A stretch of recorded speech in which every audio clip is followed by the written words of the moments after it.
La geometría euclidiana es una rama de la matemática que se centra en el estudio de las propiedades y las relaciones de los puntos, líneas y figuras en un espacio bidimensional o tridimensional. Es nombrado así en honor al matemático griego Euclides, quien sistematizó este campo en su obra Los Elementos alrededor del año 300 a.C.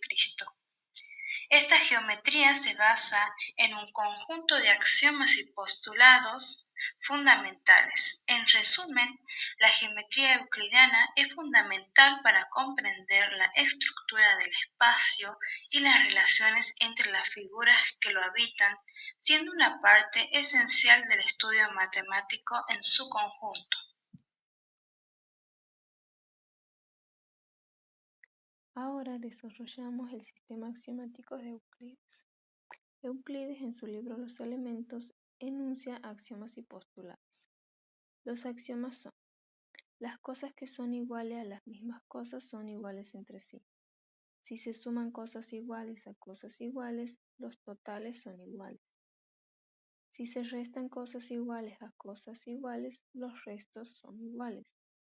Las cosas que coinciden entre sí son iguales entre sí. El todo es mayor que una parte. Y enuncia 5 postulados. Primero, desde un punto se puede trazar una recta a cualquier otro punto. Segundo, toda recta se puede prolongar indefinidamente.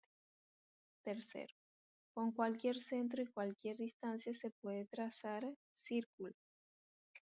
Cuarto, todos los ángulos rectos son iguales. Quinto, por un punto exterior a una recta se puede trazar una y solo una paralela a dicha recta. Luego vamos a definir las diferencias entre los axiomas, teoremas y postulados.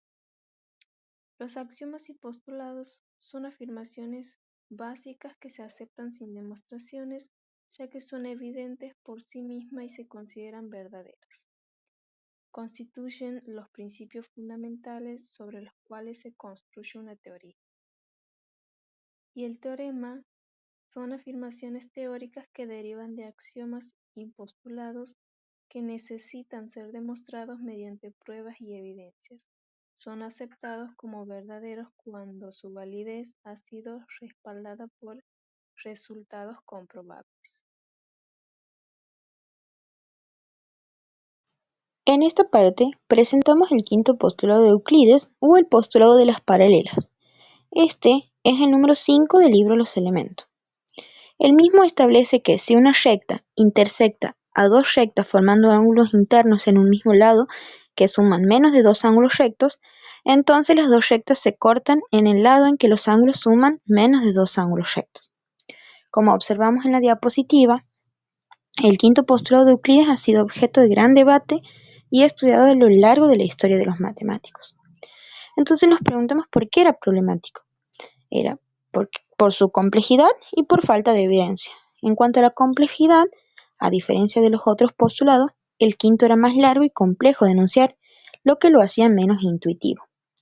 En cuanto a la falta de evidencia, no parecía ser tan evidente como los otros postulados y muchos matemáticos creían que se podía desarrollar a partir de los otros 4. Para ello, hubo diferentes formas de abordarlo. Uno de esos fue el intento de demostración, en donde muchos matemáticos intentaron demostrar el quinto postulado a partir de los otros postulados y axiomas de la geometría euclidiana, pero todos esos intentos han sido fracasados y fue el matemático alemán Gauss el primero en darse cuenta de la independencia del quinto postulado y la posibilidad de obtener nuevas geometrías. En cuanto al desarrollo de la geometría no euclidiana, en el siglo XIX, los matemáticos Gauss, Bolzhai y Lobachevsky desarrollaron la geometría no euclidiana que se basa en la negación del quinto postulado. En el siglo XX se desarrollaron modelos de la geometría euclidiana, esos eran el modelo de Poincaré y el de Beltroni, que esos permitían visualizar y trabajar con la geometría no euclidiana de manera más intuitiva.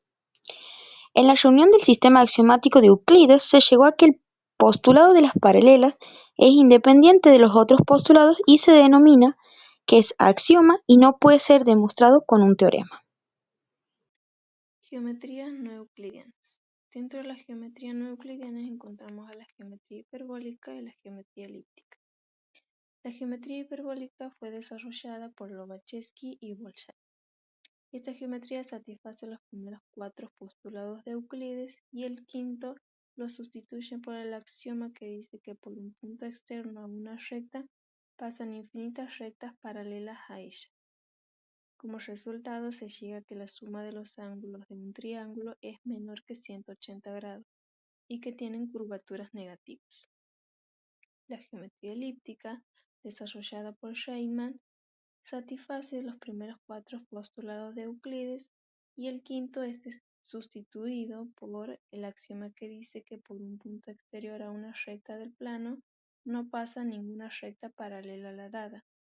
Como resultado se llega a que la suma de los ángulos de un triángulo es mayor que 180 grados y que tienen curvaturas positivas. Esta geometría se representa en esfera. Como bien hemos mencionado en la diapositiva anterior sobre las geometrías no euclidianas, en donde tenemos la geometría hiperbólica y la geometría elíptica. Nosotras hemos elegido la geometría hiperbólica. Decimos que la geometría hiperbólica es una rama de la geometría no euclidiana y la misma se define en un espacio que tiene una curvatura constante y negativa. Que tenga una curvatura negativa quiere decir que la suma de los ángulos interiores de un triángulo es menor que 180 grados. Por otra parte decimos que en la geometría hiperbólica no existe la paralelidad, ya que si dos líneas que se cruzan en un punto pueden tener múltiples puntos de intersección. Siguiendo con la geometría hiperbólica, aquí daremos los conceptos primitivos. Tenemos lo que es el punto, que es el concepto más básico, no tiene dimensiones y se usa para definir la posición en el espacio. Tenemos las líneas, que son curvas que pueden ser representadas como arcos de circunferencia o líneas verticales en un modelo como el disco de Poincaré. Tenemos el plano, que se puede visualizar en modelos como el disco de Poincaré o el modelo de semiespacio. Las líneas y los ángulos se comportan de manera diferente a la de la geometría euclidiana. Por otra parte tenemos lo que es el ángulo. Los ángulos se definen de manera similar a los de la geometría euclidiana, pero la suma de los ángulos internos de un triángulo es siempre menor a 180 grados. Tenemos lo que es el triángulo, que está formado por 3 líneas que se intersectan en 3 puntos. Tenemos la curvatura, como decíamos, en la geometría hiperbólica tiene una curvatura negativa, lo que significa que el espacio se expande constantemente y es más ancho que el espacio euclídeo. Aquí vamos a mencionar los elementos de la gráfica de una hipérbola. Por una parte tenemos los focos, que son los puntos en verde, F1 y F2. Después tenemos lo que es el eje focal, que es el segmento que contiene esos focos, F1 y F2. Por otra parte tenemos lo que es el eje transversal, el segmento de color naranja, el eje conjugado, el segmento de color celeste.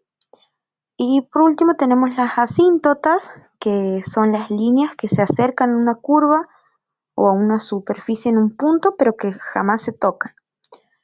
Lo que podemos observar en esta gráfica es que los ejes de la hipérbola son ejes de simetría. Propiedades de los ángulos interiores. Suma de los ángulos interiores. En un triángulo hiperbólico, la suma de los ángulos interiores es siempre menor que 180 grados. Esto es una de las características más distintivas de la geometría hiperbólica. Relación con el área. La diferencia entre 180 grados y la suma de los ángulos interiores de un triángulo hiperbólico está relacionada con el área del triángulo. Cuanto más pequeño sea el valor de la suma de los ángulos, mayor será el área del triángulo. Ángulos opuestos por el vértice. Los ángulos opuestos por el vértice son iguales al igual que en la geometría euclidiana. Teorema de la bisectriz.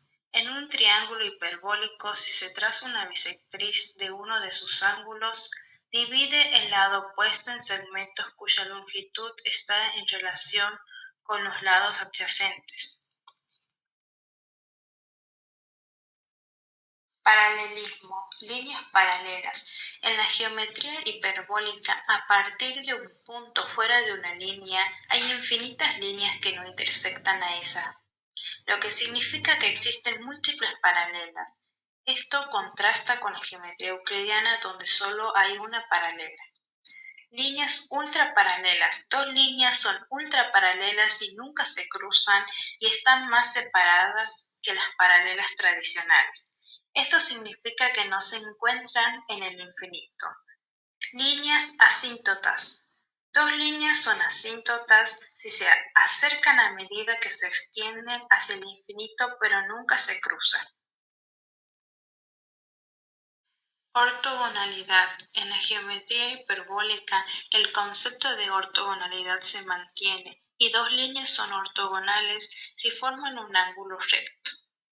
La ortogonalidad también se puede analizar en relación con los círculos. Una línea puede ser ortogonal a un círculo en más de un punto.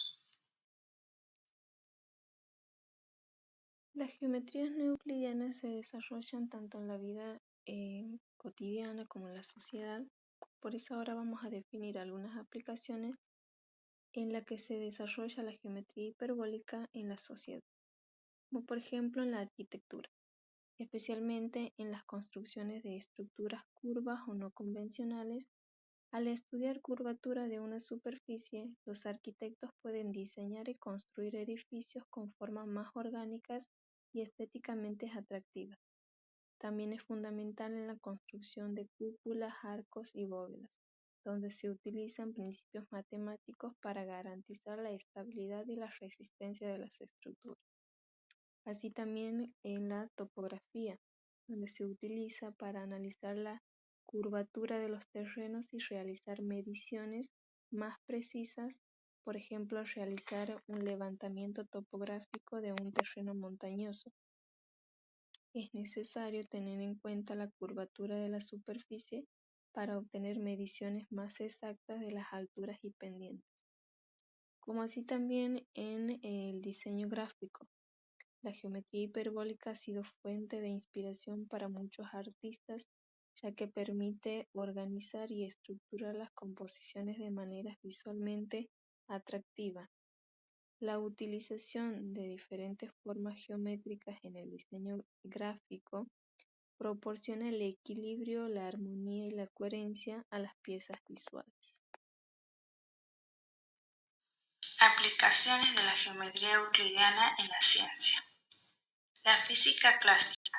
Se usa la geometría euclidiana para describir y modelar el espacio físico en muchas áreas de la física clásica. Las leyes del movimiento de Newton, por ejemplo, que están basadas en principios geométricos que describen cómo los objetos se mueven en líneas rectas, trayectorias parabólicas, entre otros. Dentro de la física tenemos la cinemática, que estudia el movimiento de los cuerpos, lo que implica calcular distancias, recorridos, velocidades, aceleraciones, que requieren del uso de conceptos geométricos como vectores, ángulos y distancias en el espacio. La astronomía.